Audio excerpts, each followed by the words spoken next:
Pues damos gracias a Dios, hermanos, nuevamente por esta dicha, esta bendición tan grande, en verdad, que nos da el Señor. Nos ha cuidado, nos ha protegido, nos ha bendecido, nos ha dado aún más de lo que realmente necesitamos. Y eso habla de su bondad, ¿verdad? Habla de su misericordia, eh, que es derramada día a día a favor nuestro.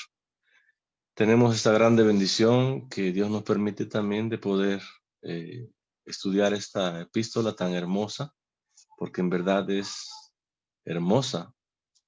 La epístola a los Efesios, eh, como una manera introductoria, podemos decir que esta epístola se divide en dos partes. La primera parte abarca los capítulos 1 al 3 y habla no de otra cosa más que de la proclamación del propósito eterno de Dios. Dios tiene un propósito, hermanos, eterno para con cada uno de sus elegidos. Y es un propósito que nació en la eternidad y terminará también allá en la eternidad. Y este propósito habla de bendecirnos, pero con toda bendición espiritual. Es decir, el creyente es bendecido desde el momento que abre su corazón, desde el momento que el Espíritu Santo aplica vida a ese corazón que estaba muerto. Desde esos momentos, el creyente experimenta esta bendición espiritual que ha sido preparada desde la eternidad y estará con él por toda la eternidad. En el capítulo 1 de Efesios, el verso número 3, si gustan buscarlo o yo se los comparto, dice: bendito sea el Dios y Padre de nuestro Señor Jesucristo, que nos bendijo. Notemos, ¿a quién? A cada persona que ha sido elegida, a cada creyente, a través de todos los tiempos. Dice, que nos bendijo, notemos, con toda bendición espiritual en los lugares celestiales en Cristo. Cada creyente, entonces, desde el momento que entregó su vida totalmente al Señor, ha experimentado en su vida, en su corazón, esa bendición espiritual. Y notemos, es toda bendición. Toda bendición espiritual es aplicada a favor nuestro, a favor de cada elegido. Y eso habla del propósito eterno de nuestro Dios a nuestro favor.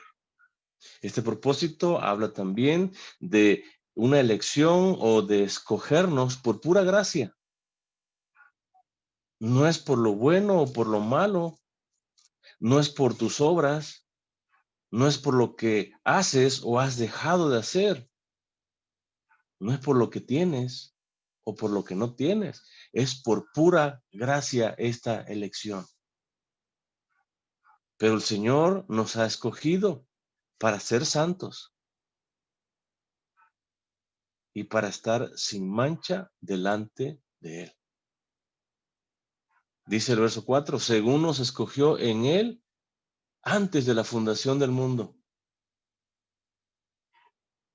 para que fuésemos, dice, santos y sin mancha delante de Él.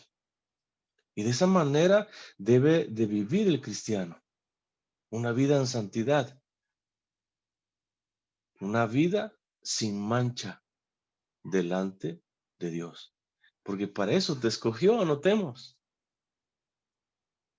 No te ha escogido el Señor para que tú sigas con la misma vida que llevabas antes de conocerlo. No te ha escogido el Señor para que tú hagas lo que quieras hacer con tu vida. No.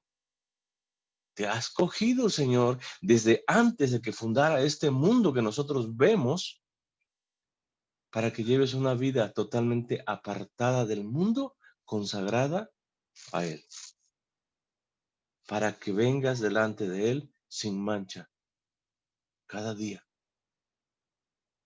Y ese es el propósito eterno que Dios tiene para con cada uno de sus elegidos. Este propósito también habla de una alabanza continua que debe de haber en la vida, en los labios, en el corazón, en el pensamiento de cada creyente.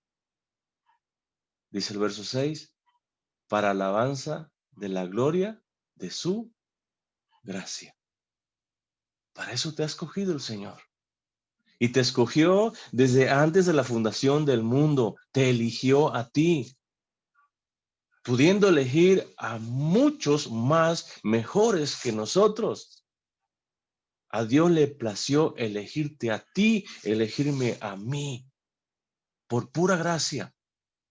Pero te ha elegido para que tú le alabes, para que tú le glorifiques, para que lleves una vida en santidad, una vida sin reproche, una vida sin mancha delante de Él. Y de eso nos habla, o estaremos hablando en esta primera parte, de la proclamación del propósito eterno de Dios. La segunda parte, hermanos, consta o abarca los capítulos 4 al 6 y habla acerca de vivir según el propósito eterno de Dios. Es decir, cada creyente que conoce el propósito de Dios debe de vivir de acuerdo a ese propósito. Oigan, andar como es digno del llamado. Cada creyente, cada persona que dice ser cristiana, debe de vivir una vida como es digna de ese llamamiento. La pregunta, o podemos preguntarnos, ¿verdaderamente como creyente, como cristiano, estoy viviendo, estoy llevando una vida digna a ese llamado? Un llamado santo,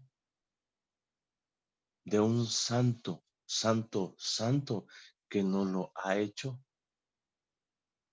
¿Realmente estoy viviendo de acuerdo a ese llamado? Dice el capítulo 4 de Efesios, el verso 1. Yo, pues, preso en el Señor, dice, os ruego que andéis como es digno de la vocación con que fuisteis llamados. Y notemos, ¿es un llamamiento o es una exhortación, es un mandato, sí?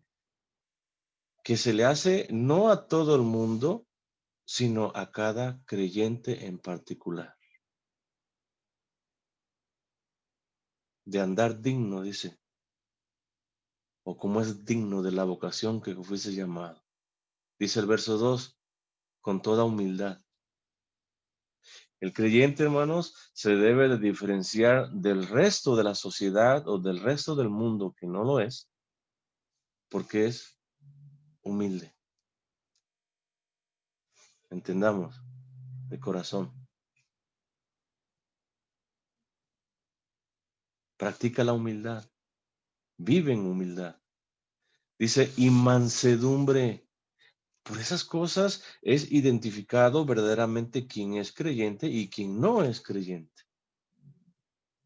Aquel orgulloso, aquel soberbio, aquel altivo, demuestran otra cosa más que verdaderamente no es hijo de Dios. Porque un hijo de Dios es humilde, reconoce sus errores, sus fallas, pide perdón, se humilla. Ese es un hijo de Dios. Mansedumbre, es manso. Soportando, dice, con paciencia los unos a los otros, dice, en amor. De esa manera el creyente debe de vivir su vida. Y podemos nosotros, hermanos, decir muchas cosas. Podemos decir, yo soy cristiano, yo hago buenas obras, yo me porto bien, no sé. Pero lo que verdaderamente va a dar evidencia de nuestra fe o de nuestra creencia es humildad, mansedumbre, es soportarnos los unos a los otros con paciencia y amor. Lo demás, las palabras se las lleva el viento. Dice el verso 3, solícitos en guardar la unidad del espíritu en el vínculo de la paz. Un creyente guarda esa unidad del espíritu. Vive en unidad con el espíritu de Dios. Vive en paz para con su prójimo, para con sus hermanos. Vivir de acuerdo al propósito eterno de Dios es experimentar un crecimiento también en el conocimiento de Dios. Verso 13 dice, hasta que todos, ¿quiénes son todos? Los creyentes, los elegidos, los cristianos, aquellos que viven en humildad, aquellos que viven en mansedumbre, aquellos que soportan, aquellos que aguantan con paciencia, notemos. No a la primera o a la primera provocación explota, sino que aguanta, soporta con paciencia y lo hace por amor a Dios, primeramente, y por amor a su prójimo. Todos, dice ellos, deben de llegar ¿a qué? A la unidad de la fe y del conocimiento del Hijo de Dios. Todo creyente, entonces, debe de experimentar ese crecimiento en el conocimiento de Dios. Dice, a un varón perfecto, a la medida de la estatura de la plenitud de Cristo. Oigan, para que lleguemos a un varón perfecto, a esa altura del varón perfecto, para que lleguemos a esa medida de la estatura de la plenitud de Cristo, cada creyente debe de vivir en unidad y debe de experimentar ese conocimiento del Hijo de Dios. Vivir según el propósito eterno de Dios, hermanos, es despojarse totalmente, no en parte, totalmente. Hermanos, y esto es apenas una introducción, es despojarse totalmente del viejo hombre. Es desechar ese viejo hombre. Es quitarse esa vestimenta del viejo hombre y tomar esa nueva vestimenta, ese nuevo vestido del nuevo hombre que ha sido creado, dice Pablo, según Dios en justicia y santidad. Dice el verso 22, en cuanto a la pasada manera de vivir, despojaos, dice, despójense del viejo hombre. Porque ese viejo hombre, dice, esa vieja vestimenta está viciada, está atiburrada, está llena, dice, de deseos engañosos. Dice el verso 23, y renovaos en el espíritu de vuestra mente. Habla de una renovación, hermanos, mental de nuestros pensamientos. Nuestros pensamientos tienen que ser impactados, tienen que ser transformados por esa conversión que experimentamos un día. Dice, y vestíos del nuevo hombre, creado según Dios. ¿En qué? En justicia y santidad, dice, de la verdad. Se me olvida, hermanos, que no estoy predicando. Decía un maestro del seminario, caigo en la tentación siempre de predicar. Se me olvida que es una introducción. El autor de los Efesios, el apóstol Pablo, lo dice el verso 1 del capítulo 1. Ujú. Dice Pablo, apóstol de Apóstol de Jesucristo, Jesucristo. dice, por la voluntad de Dios, ¿a quiénes? A los santos y fieles en Cristo Jesús que están en Éfeso. Pablo es el autor.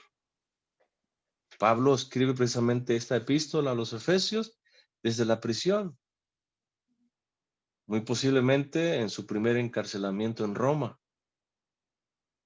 Desde allí la escribe Pablo. Posiblemente en el año 61 al 63, más o menos, es escrita esta epístola. Pero también en ese mismo tiempo y en ese mismo lugar también escribe Colosenses. En ese mismo tiempo, no en ese mismo lugar, Filipenses. Ahora, Efesios y Colosenses tienen una gran similitud. No sé cuántos de nosotros hemos leído esas dos epístolas.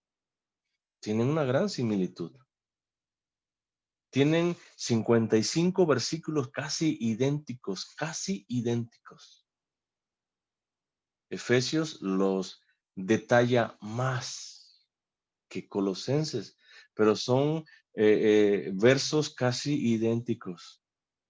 Es un paralelismo sorprendente, hermanos, entre carta y carta. Ahora, ¿quiénes son los destinatarios de esta epístola? Los creyentes que viven en la ciudad de Éfeso.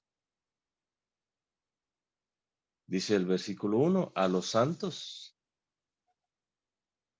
y fieles, dice, en Cristo Jesús, que están en donde? En Éfeso. Ahora, aquí hay un poco de controversia, vamos a llamar de alguna manera, en este punto de los destinatarios.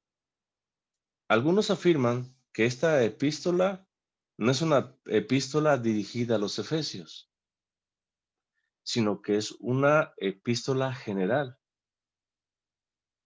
es decir, una epístola circular que Pablo la envió a diferentes ciudades, entre ellas precisamente Éfeso. Se basan en que la palabra Éfeso o en Éfeso no está en los manuscritos más antiguos, no existe esa palabra, no está. Entonces, por ello, ellos afirman, o algunos estudiosos afirman, que esta epístola no es una epístola dirigida a Éfeso, sino más bien a todas las iglesias de la región de Asia Menor. Era una carta circular, era leída en una iglesia y era enviada a otra iglesia, y así sucesivamente. Ahora, ¿cómo podemos explicar la ausencia de esta frase en Éfeso, de los manuscritos más antiguos? ¿Cómo pudiéramos explicar entonces? La explicación más aceptada al día de hoy es esta: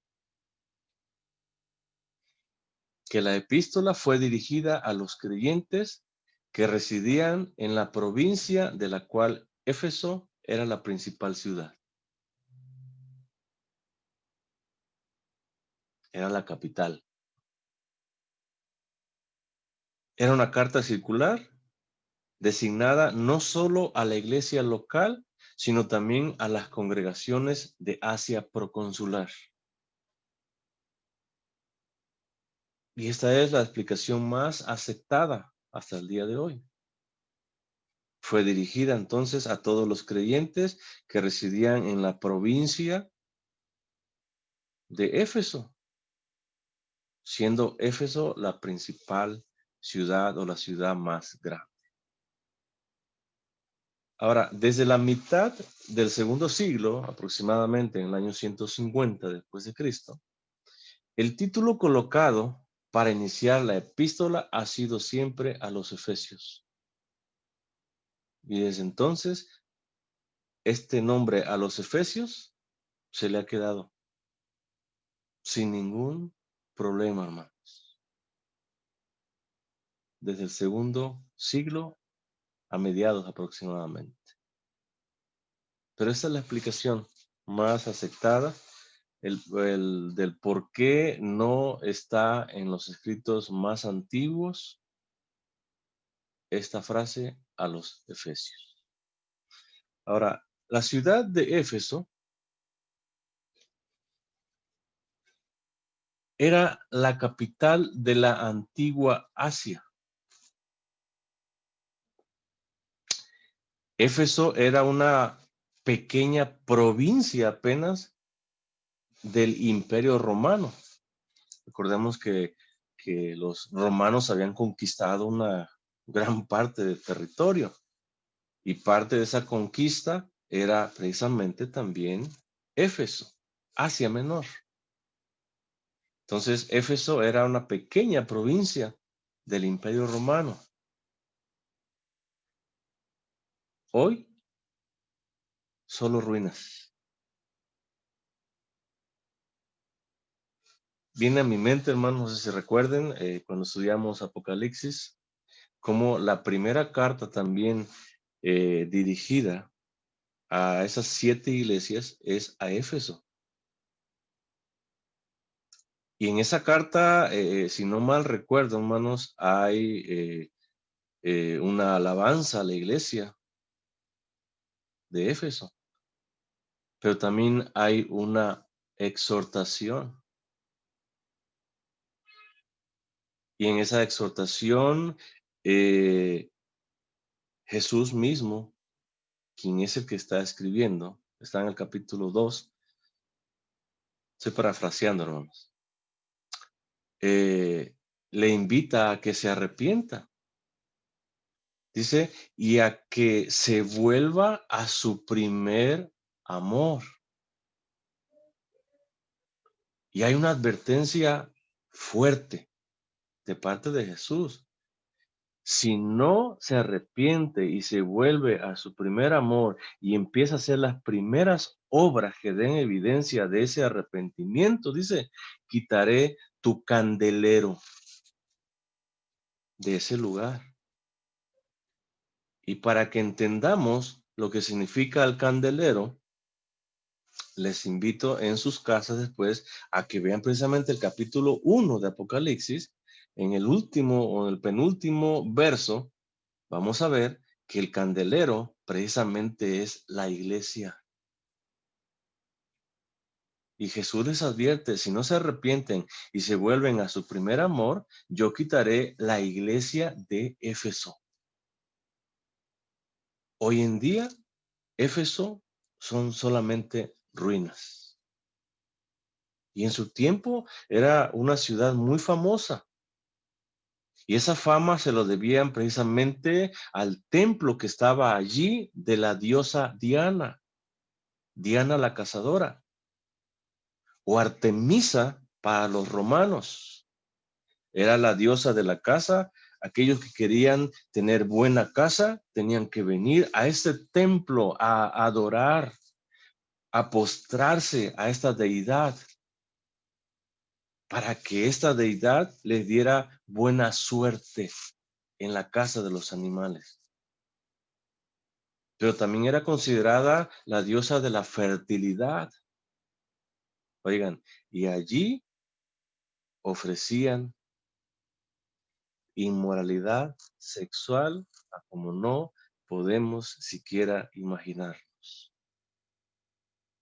Había 1000 prostitutas al servicio de todos aquellos que querían hacer allí esa ofrenda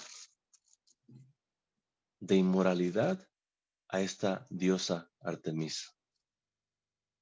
También era considerada la diosa del parto también.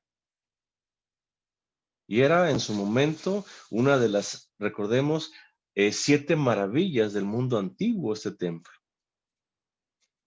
Pero había en ese lugar de Éfeso idolatría, una gran idolatría. Multitudes de todas partes venían a ese lugar. Había una práctica entre idolatría con magia y ocultismo. Allá en el libro de los Hechos, capítulo 19, verso 17, dice, y esto fue notorio a todos los que habitaban en Éfeso, así judíos como griegos. Dice, y tuvieron temor todos ellos, y eran magnificado el nombre del Señor Jesús. Nos habla de una conversión en muchas personas que vivían en esta ciudad. Dice el verso 18, y muchos de los que habían creído venían confesando y dando cuenta de sus hechos. Eso habla de un arrepentimiento genuino. Verso 19, asimismo, muchos de los que habían practicado la magia, dice, entendamos hechicería, brujería, trajeron los libros, entendamos libros satánicos, y los quemaron delante de todos. Éfeso, entonces, hermanos, era la capital de Asia, una provincia del Imperio Romano, ruina solamente, famosa por su templo, la diosa Diana, Artemisa para los romanos. Practicaban allí todo tipo de inmoralidad sexual, todo tipo de idolatría. Practicaban magia, practicaban ocultismo, hechicería, satanerías. Todo eso practicaban en ese lugar de Éfeso. Pero aún así, cuando Pablo llegó a ese lugar, hubo una conversión masiva y las personas se arrepentían y quemaban, desechaban toda aquella basura, toda aquella mentira del diablo. Lo quemaban, dice, delante o en presencia de todos. Y es el apóstol Pablo, hermanos, precisamente quien establece esta iglesia en Éfeso. Aunque ya había sinagogas en las cuales los judíos se reunían, pero es Pablo quien establece esta iglesia de Éfeso durante su segundo viaje misionero. Por espacio de 3 años, en su segundo viaje, Pablo estuvo en esta ciudad. Y en ese tiempo Pablo instruyó, en ese tiempo Pablo afirmó tanto a judíos como a griegos. Y el Señor hacía grandes prodigios, grandes milagros a través de Pablo. Y hubo grandes conversiones. Y hubo un gran avivamiento en aquel lugar.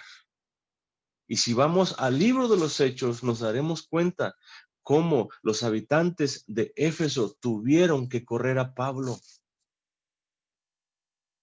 Porque su negocio, ¿cuál era su negocio de ese lugar? Los artesanos hacían templecillos de la diosa Diana para venderlos. Su negocio se había venido a la quiebra, a pique. Porque grandes cantidades de esa ciudad se estaban convirtiendo al Señor y estaban dejando atrás la idolatría. Es sorprendente, hermanos, saber esto. Cómo Dios se manifestó en esa forma tan especial en la vida de Pablo en ese lugar. Y cómo tanto judíos como griegos experimentaron por igual esa conversión que viene del Señor. Cómo el Señor hizo milagros, prodigios, señales en ese lugar. Cómo hubo ese gran avivamiento. Avivamiento, hermanos. que necesitamos hoy en día. Avivamiento que la iglesia del Señor, al parecer, ha dejado de sentir, ha dejado de experimentar. ¿Cuánto necesitamos ese avivamiento? ¿Cuánto necesitamos una iglesia comprometida, una iglesia que verdaderamente ame a su Señor, se someta, se sujeta totalmente a su Señor, a la voluntad de su Señor? ¿Cuánta falta hace hoy en día ese tipo de conversión? Y los griegos lo experimentaron, los judíos lo experimentaron en ese lugar, en esa iglesia que Pablo fue quien la estableció. Para terminar, hermanos, los principales temas de esta epístola. Voy a mencionar dos tan solamente. El principal tema, o uno de los principales temas, es el propósito eterno de Dios. Antes de la creación del mundo, Dios nos predestinó para adoptarnos como sus hijos. Y es por medio de Jesucristo. Hoy somos familia. Somos una familia con Dios. O somos parte de la familia de Dios. Oigan, y como familia debemos de vernos. Como familia debemos de estimularnos. Como familia debemos de animarnos, debemos de exhortarnos como familia que somos en Dios. Como familia del Señor debemos apoyarnos los unos a los otros. Como familia, oigan, debemos de preocuparnos. Debemos de buscarnos. Debemos de preocuparnos, debemos de buscarnos, debemos de llamarnos.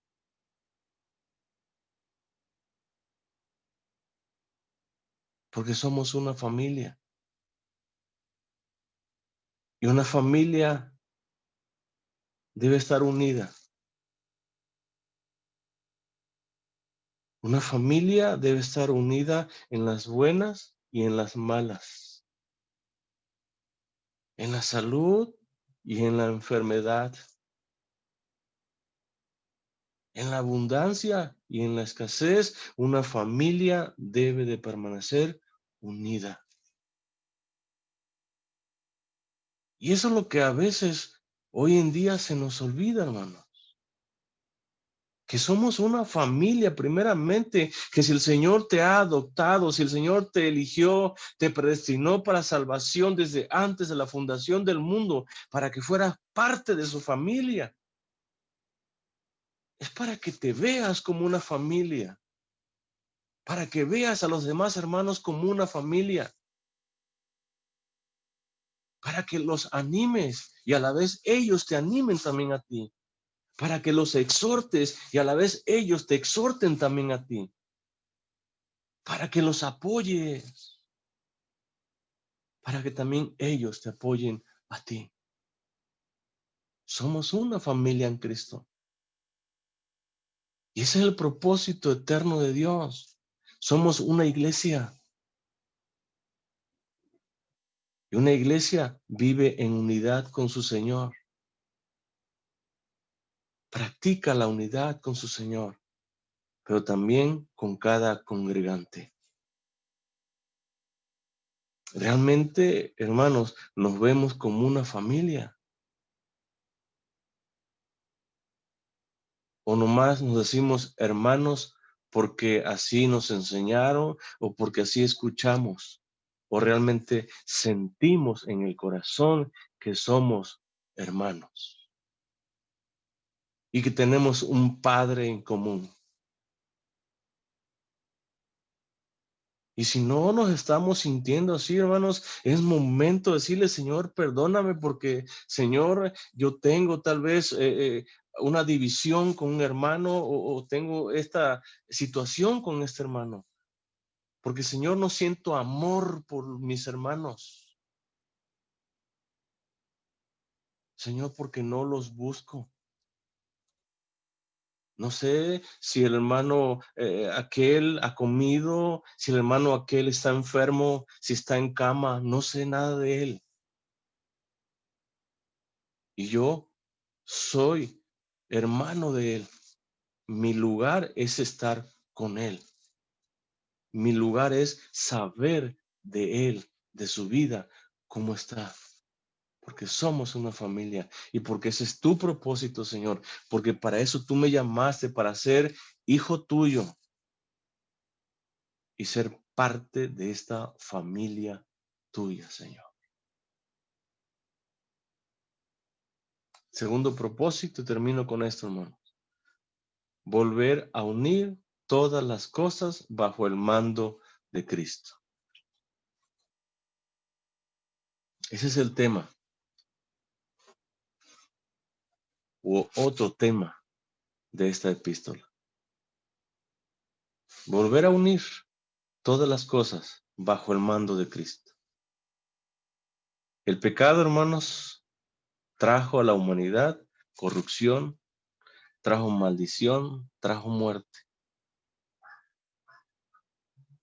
trajo división, trajo discordia, trajo enemistad. Primeramente entre el hombre con Dios. Y hoy más que nunca podemos ver cómo el hombre al parecer ha desechado totalmente a Dios. El pecado trajo división entre el hombre consigo mismo, entre el hombre con su prójimo. Oigan, entre el hombre con la naturaleza. El hombre se ha vuelto un depredador de la naturaleza misma, de la creación misma de Dios. El pecado trajo división, enemistad, discordia entre marido y mujer, entre padres e hijos, por decir algunos tan solamente. Pero Dios envió a su Hijo a morir en una cruz, a derramar su sangre, para volver a unir, para volver a reconciliar a través de ese sacrificio o en la vida de Cristo mismo a toda la humanidad. O todo aquello que el pecado había dividido. Dios puso una solución y la solución a todo esto se llama Cristo Jesús. La solución a esa muerte, a esa maldición que está presente en todo ser humano, se llama Cristo Jesús. Cristo pagó el precio, Cristo murió, Cristo ocupó nuestro lugar para darnos vida y asegurarnos un lugar allá en la eternidad. Solamente tenemos que abrir nuestro corazón y decirle, Señor, aquí está mi vida, Señor. Cumple tu propósito eterno en mí. Y capacítame, dame la sabiduría necesaria, Señor, para vivir de acuerdo a ese llamado, Señor. Señor, dame de tu gracia para vivir una vida en santidad y sin mancha delante de ti. ¿Cómo la ven, hermanos? es una simple introducción. Dios me los bendiga a todos, a cada uno de vosotros. Y les animo en verdad a que vivamos vidas de esta manera delante de Dios. Vidas agradables delante de Él. Vidas que glorifiquen, que exalten el nombre de nuestro Dios. Porque para eso ha sido llamado cada uno de nosotros.